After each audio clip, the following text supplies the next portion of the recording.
So Leader Thune has basically said this is a non-starter, the Schumer deal that he put forward. So how does this end? Well, it's completely up to the Democrats. Like, here's the way I think about it. So here's what they've decided. Okay, so all but one Republican has voted, 15, 14 times to keep government open. Every Democrat but 3 have voted to shut it down. That's step one. So if you stop and think about it, what they made the decision is people don't get food stamps. That's the ultimate decision. Now, I grew up in public housing. I watched my mom struggle to put food on the table. She didn't have food stamps. And I just think about it. That's going on all across the country. At church on Sunday, the pastor asked us to bring in extra food because the food banks there need more food. And then I was doing an interview with in Tampa today, and a reporter said that the food banks just lines and lines of people. Then I think about the military. So when I was 19 years old, I got married, and I was making $332 a month. We never had $25 in the bank. So I'd had a hard time going for 37 days without getting paid. And I'm worried my rent would still have to be paid.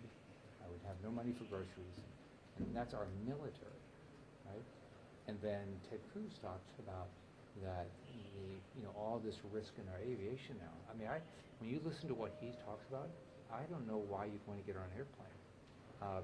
With the, on Halloween, 80% of the air traffic controllers in New York didn't show up. 80%. You want to fly them? And so that's what the Democrats are deciding. So his proposal is a good joke. Because just think about it. What he's saying is, if they're going to make sure people don't get their food stamps, don't get paid, unless we give a whole bunch of money to insurance companies. So the estimate is between 4 and 6 million people are getting these subsidies. They don't even know it because the money goes directly to insurance companies. There's so much fraud. There was a case down in Florida. I think it was $130-some million. They caught some people. They were fraudulently signing people up so they could get the money. So he doesn't solve that. He doesn't care about the fraud. This money, these subsidies are going to people that are worth $1 million and making $250,000 a year, and then people that work their butts off, making $75,000 a year are paying for these people for their health care. That doesn't make so. His proposal is an absolute joke, and they continue to pay for health care for illegals. They continue to have taxpayers pay for abortion. They continue to have taxpayers pay for trans surgery. So I think the way I think about it is, how can the Democrats be this heartless? So they need to open up the government, and let's talk about we can drive down healthcare costs. That's what we have to do. You know how you do it? Give people, if you're going to give them a subsidy, give it to them in cash. Let them be a buyer. Learn to be a buyer of healthcare. Let people buy the healthcare they want. Obamacare has cost premiums that go up, co-payments, deductibles. I mean, what used to be before Obamacare, a catastrophic plan had $3,000 deductible. I mean, now the Obamacare plans have $8,000, $9,000, $10,000, $14,000 deductibles. That's not great healthcare insurance. Well, let me ask you this. Leader Thune has been suggesting reopen the government first. We will negotiate on healthcare after that. Yeah. Senator Schumer put on the table, we will vote to open the government, create this bipartisan commission to negotiate the healthcare.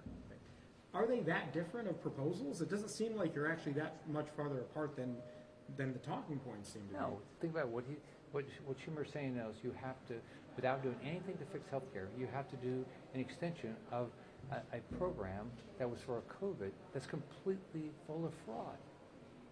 That's what he's proposing. And he's holding these poor people that need food, or these people that want to pay their mortgage, he's holding them ransom for fraud, and just money goes directly to insurance companies. Think about it. These people, insurance companies are getting this money directly, and people don't even know they have insurance. Schumer's not proposing to fix that. He's not proposing to stop paying for health care for illegals, stop paying for abortion, not paying for trans surgery. None of that's in there. So I've built the largest hospital company in the world. I want people to get health care. I'll sit down with anybody. I've been sitting down with Republicans and Democrats to try to fix it. But we don't shut down government and hold these people ransom to have a conversation about health care. That's not what you do. I'm just on the SNAP piece. Because the administration is now in court actually trying to fight against the ruling that says the SNAP benefits must be paid out, is it harder to argue that it's the Republican side that is sort of moral high ground on the SNAP issue?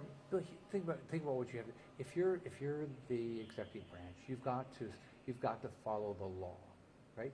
So what they're saying is they have to follow the law, and there's not unlimited dollars. So if you spend the money over here, do you take the money out of a child care program? I mean, it's not like they have to make sure they don't have the money, right?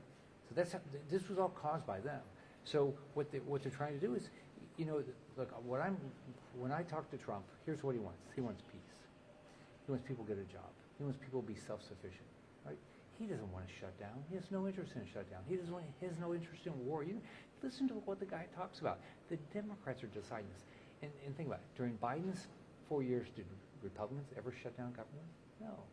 Who shuts down government? Democrats. They did it on Trump's first term, and they're doing it on this term. At what point should President Trump step in and be a part of the negotiation here? Well, this is Congress's responsibility to fund government.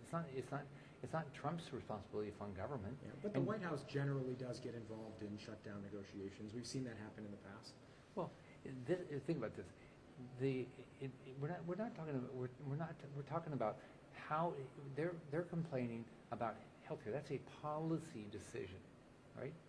It's a policy decision. And why didn't they bring this up in January? And by the way, this was their plan. This was theirs. They had this expiring this year. They could have it expiring in 26. They could have it expiring in 27. They didn't. Why didn't they? Why didn't they do this? Thank you, sir. All right, Thank you.